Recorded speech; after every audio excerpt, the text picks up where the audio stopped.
Ons gesels in die reeks oor oefen vrygewigheid, juis om te floreer, en vandag se tema is komplimente aan vreemdes.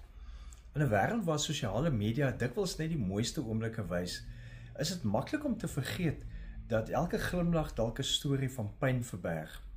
Ek betrap myself gereeld dat ek net die mooie deel, die sonskyn, die sukses, die glimlag. Maar agter daardie beeld is soms ook twyfel, verlies of stryd. Die persoon wat vandag 'n perfekte foto plaas, mag worstel met depressie. Die een wat jou inspireer met geloofswoorde, mag self in 'n geloofskrisis wees. Die een wat lyk asof alles reg loop, mag dalk sopas 'n finansiële ramp beleef.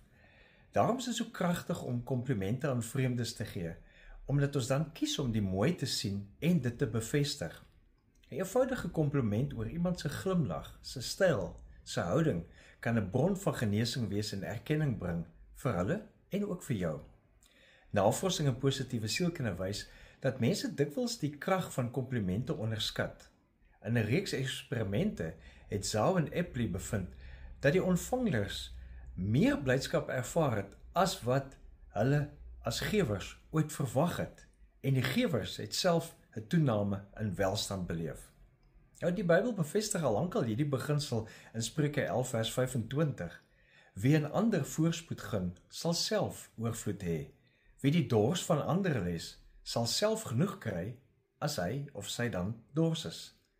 So wanneer jy iemand se waarde bevestig, dan floreer jy self.